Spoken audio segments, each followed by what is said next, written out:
Alain Fuge, bonjour. Oui, bonjour. Alors, qu'est-ce que vous pensez des sciences humaines et sociales? Moi, je suis directeur de recherche au CNRS, je suis à la fois historien et démographe.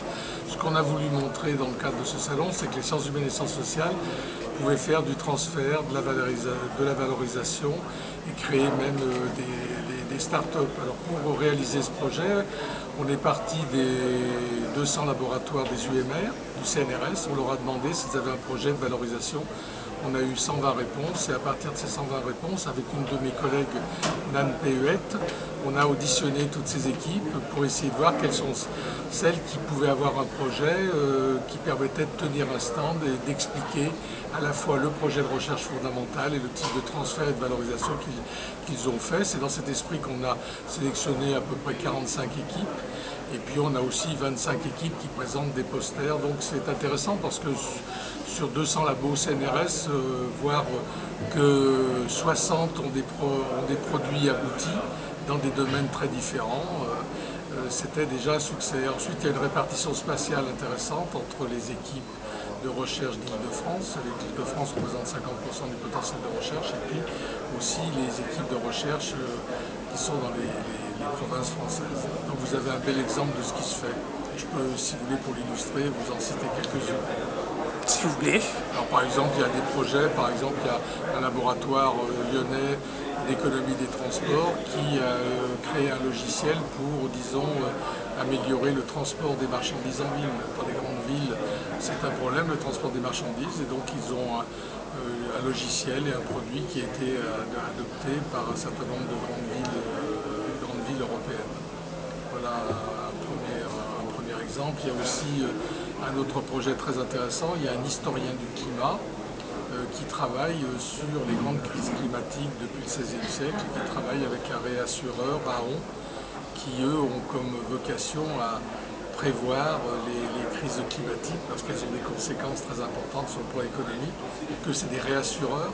Et donc là, c'est très intéressant parce que le passé permet de mieux comprendre un certain nombre de crises climatiques actuelles et donc à la fois de les prévoir et d'en évaluer les coûts potentiels. Il y a aussi des projets originaux, comme il y a un historien qui travaille avec la Fédération internationale de football à Lausanne et qui a fait une base de données sur les joueurs professionnels des grands championnats européens. Et cette base de données est utile à la fois aux clubs, aux joueurs, aux journalistes et aux agents des joueurs. Et, Il y a des projets aussi en archéologie. Je veux dire, il y a une palette divers, puisqu'il y a des projets dans le domaine du territoire, dans le domaine du patrimoine, dans le domaine de l'éducation et dans le domaine de l'expertise. Il y a par exemple un projet qui est mené par une équipe qui travaille sur les caves médiévales de Paris. Donc voilà, donc c'est intéressant de voir qu'il y a une richesse assez exceptionnelle de la recherche en sciences humaines et qu'il y a un lien entre des équipes qui font de la recherche fondamentale et qui travaillent soit avec des collectivités locales, soit avec des entreprises, soit avec des associations. est-ce que ça doit être utile? Est-ce que c'est un but? Est-ce que les sciences humaines et sociales doivent être utiles à la société? Comment? De toute façon, les sciences humaines et les sciences sociales sont utiles à la société puisqu'ils couvrent l'ensemble des champs disciplinaires. Donc quand vous êtes au CNRS, vous avez vocation à faire de la recherche fondamentale et vous avez la vocation de transmettre à un public plus large de ce que vous faites. Alors ce qu'on a éliminé dans le cadre de ce salon, c'est ce qui est le métier même des chercheurs. Publier des livres, écrire des articles, faire des conférences, c'est un travail de valorisation normal. Ce qu'on a voulu montrer, c'est qu'il y avait des recherches fondamentales beaucoup plus pointues qui aboutissent à des produits et à créer des start-up. Et ce qu'on montre aussi ici, c'est la diversité des recherches et comment il y a un travail intéressant entre les chercheurs eux-mêmes, les ingénieurs au CNRS, ce qu'on appelle les administratifs. Il y a une présence formidable des informaticiens. Et puis, selon les thèmes, les chercheurs en sciences humaines font appel à d'autres sciences. Par exemple, travaillent beaucoup avec les archéologues, travaillent beaucoup avec des chimistes, avec des physiciens, pour tout ce qui est problème de datation. Donc on a montré que les sciences humaines et les sciences sociales ne sont pas dans un univers cloisonné. Et donc là, est-ce qu'on peut... Vous avez deux projets à côté qui sont originaux, la chambre musicale et puis aussi le projet sur Shanghai et la ville de Paris. Est-ce qu'on peut considérer en sciences humaines qu'il y a de la recherche fondamentale? Bien sûr, on fait que ça. Quand vous travaillez, Que ça.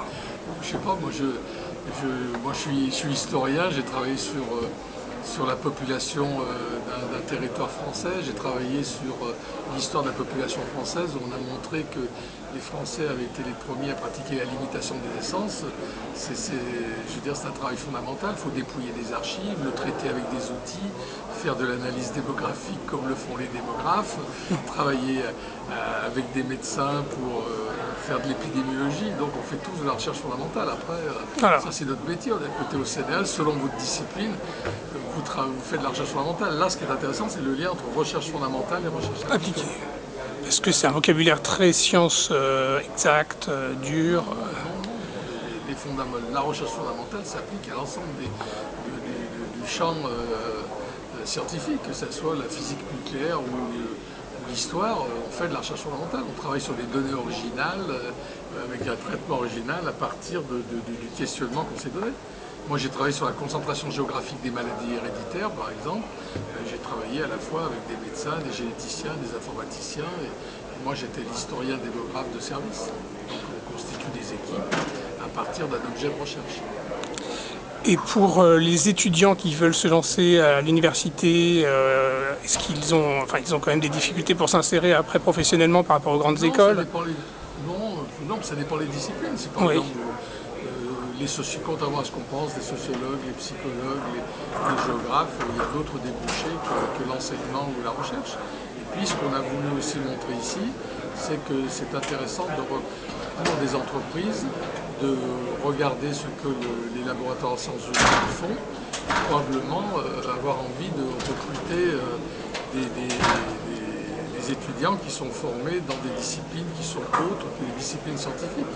Si vous êtes dans une grande entreprise, par exemple, quand on a parlé des problèmes dramatiques de suicide dans certaines grandes entreprises, ce serait peut-être intéressant d'avoir des sociologues, des psychologues qui peuvent aider à résoudre ce problème ou du moins à le comprendre. Quand vous êtes dans un grand groupe, vous n'avez pas besoin seulement d'ingénieurs, vous avez besoin de gens qui vous apportent un autre éclairage qu'un éclairage technique. Et là, vous avez des entreprises qui y viennent aujourd'hui? Mais d'ailleurs, dans les projets, il y a des projets qui sont menés avec des entreprises. Et ce qu'on a essayé dans la publicité qu'on a faite, on a essayé de dire à des RH, des entreprises. D'ailleurs, il y a des entreprises qui participent au salon. Il y a la Lyonnaise des Eaux qui va essayer d'apporter un témoignage comment les sciences humaines et les sciences sociales sont prises en considération dans ces entreprises. On a des représentants d'AXA, on a des représentants de Dassault à nos tables rondes, plus les entreprises qui participent directement avec les équipes qui montent des projets, soit parce que ils ont monté une start-up avec une entreprise qui a été créée à partir du transfert qui a été fait, soit l'objet même de la recherche impliquait une collaboration entre un labo CNRS et une entreprise. Et c'est de financement public ou privé? Majoritairement dans ces entreprises, c'est grâce aux aides d'État ou... Non, mais attendez, ce qu'on a tort, c'est que c'est toujours des cofinancements. Je dirais quand on travaille avec une entreprise, le CNRS paye les salaires, etc.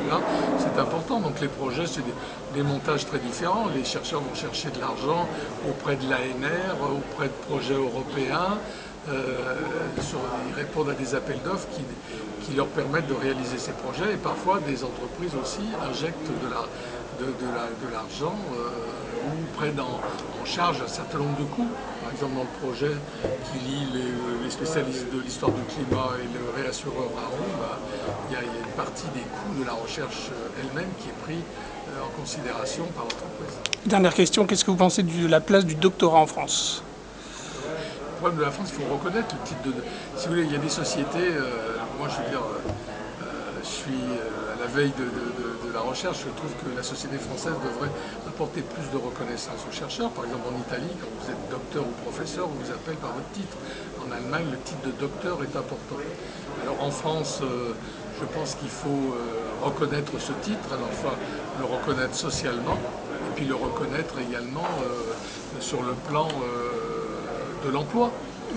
Par exemple, on peut même prendre des exemples dans les sciences exactes. Par exemple, vous aviez plus d'ingénieurs en chimie qui faisaient des doctorats il y a une trentaine d'années que maintenant, parce que le problème qui est posé, est-ce qu'être ingénieur plus docteur, ça apporte un plus dans sa carrière? Et je pense que le titre de docteur est un titre important et devrait être la reconnaissance finale. Mais on peut faire beaucoup de choses sans être docteur, hein. L'université vous forme à différents niveaux et à partir du niveau atteint, vous pouvez essayer de trouver un emploi, même si actuellement il y a une crise très importante, structurelle de l'emploi des jeunes en France et à la fois de l'emploi des seniors. Merci. Je vous en prie.